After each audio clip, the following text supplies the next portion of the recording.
Good morning. All right, so here is video number 2.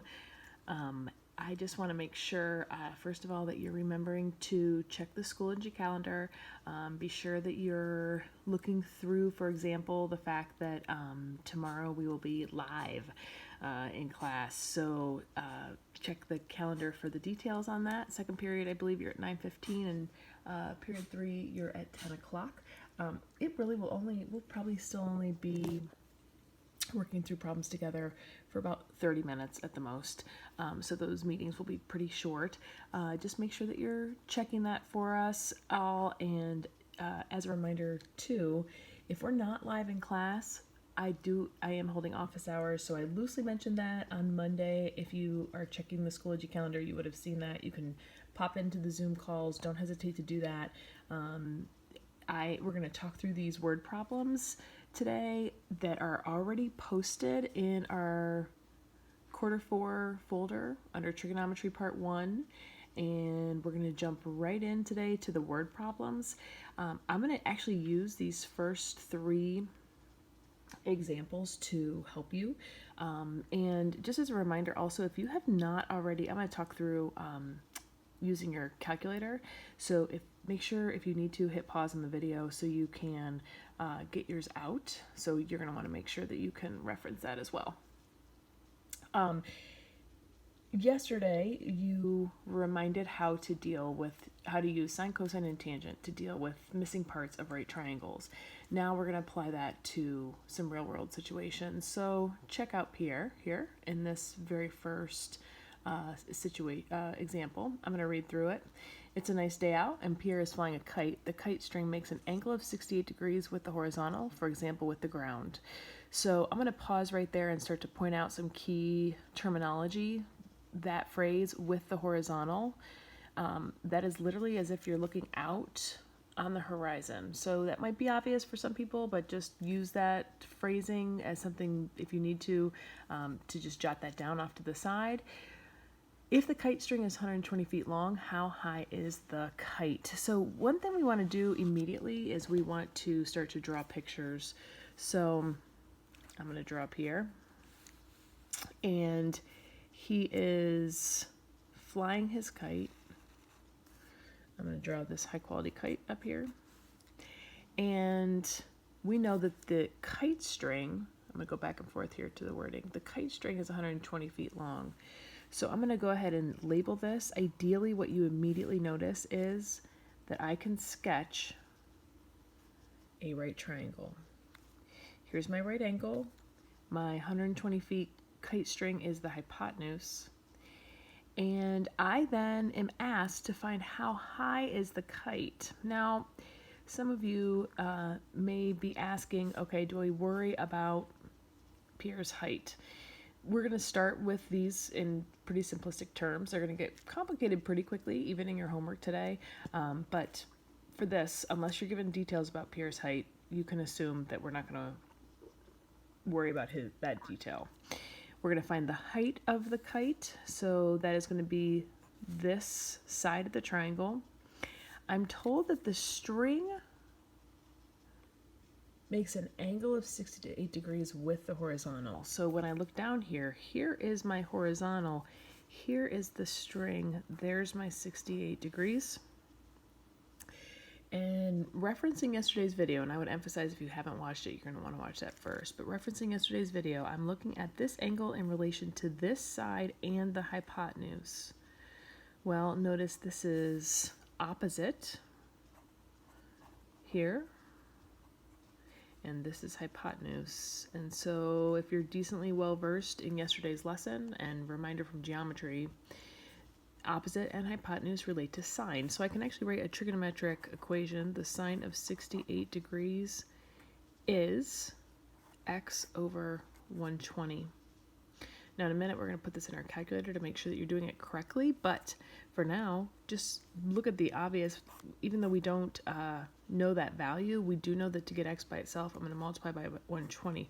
So the height of the kite is going to be 120 times the sine of 68 degrees. Now what I want you to do is look here for a minute, and we're going to go into your settings. So do me a favor on your home screen, if you have not already, only for right now, we'll eventually get out of these, but for right now, we're going to go into our document settings, and you want to make sure that your angle is in degrees. And then just on general principles, let's just change this to straight float. And then we're going to make this our default. And to just double check, you won't necessarily know what this means yet, but just to double check that you are getting the right value, we're going to put in the sine of 30 degrees. If you didn't catch this yesterday, your trig button is here on your calculator. So just by touching that, notice quickly I can find sine. And if you are properly in degree mode, you should get 0.5. That's a real quick check. And if you need to go back in, the key is to make it your default. If for some reason this is not working for you, let me know. And I'll try to help you. I can either help you via office hours, or I can help you in quote unquote class tomorrow. So what I'm going to do now is find the height of my kite by typing in literally 120 sine, and I do have to use this button here, sine of 68. The height of my kite is 111.26, and the problem itself is in terms of feet. So I'm going to make sure that, again, several things that you should notice immediately, that I have this picture. It is labeled with the details, and then I answer 111, and I'll go ahead and round to the nearest tenth, 0.3 feet. That is the overarching gist of this entire set of word problems, but I do want to point out a couple key pieces of terminology that you may forget. Check out number 2.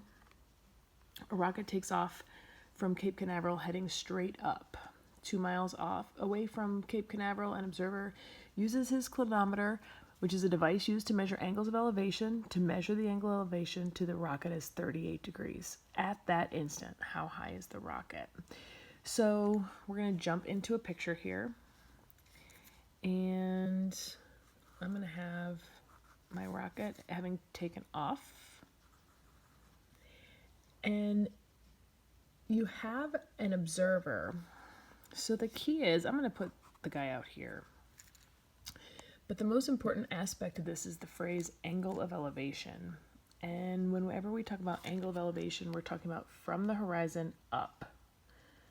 So wherever my person is looking up, or my item is looking up, it's from the elevation, from the horizon, and then elevated. Again, that emphasis is from the horizon. So here's your observer. Here's the horizon. Again, like in the previous problem, just straight going across the ground. And it's from the horizon up. So we are told that the angle of elevation is 38 degrees. And I want to know, how high is the rocket? And we want to then find that value. So the key is the phrase 2 miles away. So this observer is 2 miles this time. It is this distance from here to here. So notice that this is the side opposite, and this is the side adjacent. This time we don't have our hypotenuse. So in this case, I have the tangent of 38 is x over 2. Now this is going to be in terms of miles, so you do want to make sure that you keep that in mind. But then when I go to my calculator, I can just put in 2 times the tangent of 38 degrees. And I get 1.56. I want to emphasize, we're going to call that 1.6, but emphasize that it is miles. Again, if that went a little too fast for you, notice that to get x by itself here, we're going to multiply by 2. So I'm putting in my calculator 2 tangent of 38, and I get 1.6, again, miles. 1.6 miles. For the last one, I just want to emphasize the wording. Number 3, you're standing at the top of a cliff looking out to sea. There's a boat out in the water and the angle of depression this time. There's your key phrasing, angle of depression to the boat is 18 degrees. If the cliff is 150 feet high, how far out to sea is the boat from the base of the cliff? So I can't emphasize enough this idea of drawing a picture. So we're going to have a cliff here. Here's the water. And there's a boat out on the water. And the angle of depression to the boat is 18. Now what I want to emphasize is angle of elevation or depression still always goes from the horizon. This time I'm going from the horizon down. So this idea of going out and then down, it seems perhaps obvious in this moment, but it becomes a big deal later. So it's from the horizon, but notice it's the horizon from where you are looking down. From the horizon down. So this is my angle of depression. This angle of depression is 18 degrees. The cliff is 150 feet high. And you're asked to find how far out to the sea is the boat. Now, what may bother some of you is the fact that, okay, here's my 18 degrees, but that's not part of this triangle. So what we need to use in this case is the idea of parallel lines and the fact that if this horizon measured here is parallel to the horizon of the ground, or the sea in this case, here, which they are indeed parallel, then opposite interior angles here and here are the same. So now I have my right triangle in which I have the side opposite and I need the side adjacent. So this is a little bit different. I've got the tangent of 18 degrees is 150 over x.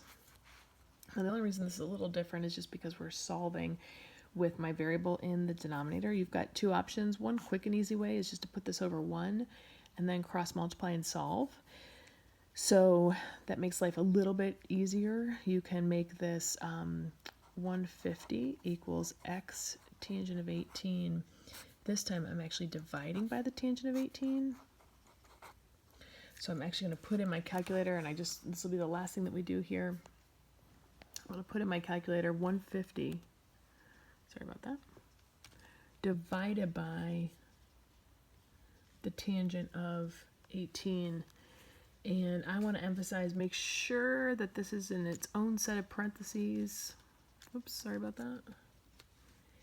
And then I have 461.7 feet. So my final answer here in terms of how far the boat is from the cliff is 461.7 feet. Okay, that is the gist of how to apply these word problems. Now you're only assigned a few, so make sure you check out Schoology to help you with that. There going to be 2 or 3 that feel relatively easy. The last 1 or 2 is going to feel more challenging, and that's nice and healthy for you. So I hope you get to enjoy this exciting right triangle trig word problems assignment, and I will see you tomorrow in class.